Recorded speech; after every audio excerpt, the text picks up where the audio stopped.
Olá, bem-vindos de novo a BAT 101 Introdução ao Hebraico Bíblico. Esta é a primeira aula da unidade 8, uma aula de introdução às cadeias de construto. Veremos um pouco sobre o que isso significa nesta aula, mas antes eu quero que vocês leiam a gramática de Futato, capítulo 12 e capítulo 13.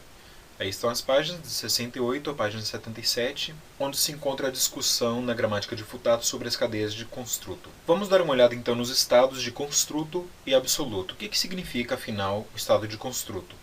Em primeiro lugar, não existe a palavra de no sentido possessivo no hebraico. Já vimos a preposição min antes, mas a preposição min não necessariamente tem esse sentido possessivo. E eles não usam a preposição min como nós usamos a palavra de no português. Para vocês que estudam o grego, a palavra de no português traduz o caso genitivo. Da mesma forma, o estado construto no hebraico terá esse sentido genitivo, que muitas vezes é um sentido possessivo, outras vezes será um sentido mais adjetivo, mas veremos como que traduzimos o estado construto nas próximas aulas. De qualquer forma, a relação de cadeia de construto é criada ao posicionar um substantivo do lado do outro. Como assim? Por exemplo, sus, ish. Sus, ish são dois substantivos. Sus significa cavalo, ish significa homem. Então a tradução literal seria um cavalo, um homem. Mas no hebraico, quando nós colocamos esses dois substantivos lado a lado, nós estamos criando uma cadeia de construto. Então a tradução correta seria um cavalo de um homem. Está vendo aqui? Essa relação da palavra de se cria quando nós colocamos um substantivo do lado do outro. Da mesma forma, nós podemos ter uma palavra como lechem hamelech. Lechem hamelech é o pão do rei.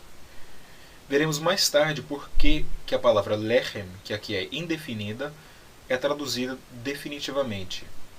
Um outro exemplo é, por exemplo, as palavras Esh, Af, Yahweh. O que isso significa? Esh significa fogo, Af significa nariz, narina ou ira, e Yahweh vocês já conhecem. Então a tradução disso seria o fogo da ira de Yahweh. Estão vendo como que o construto não está limitado somente a duas palavras?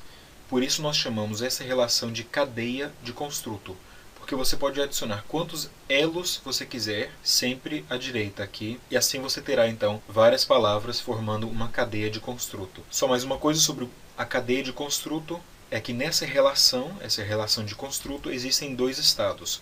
Por exemplo, na cadeia de construto, Eved Hamelech, que significa o servo do rei. Hamelech está no estado absoluto e Eved está no estado chamado construto. Veremos mais tarde, então, o que isso significa na ortografia, o que isso significa na tradução das palavras. Existem as palavras que estão no estado absoluto e as palavras que estão no estado construto. Mas essa, então, é uma pequena introdução ao estado de construto e absoluto. Tá bom? Vamos começar, então? Shalom.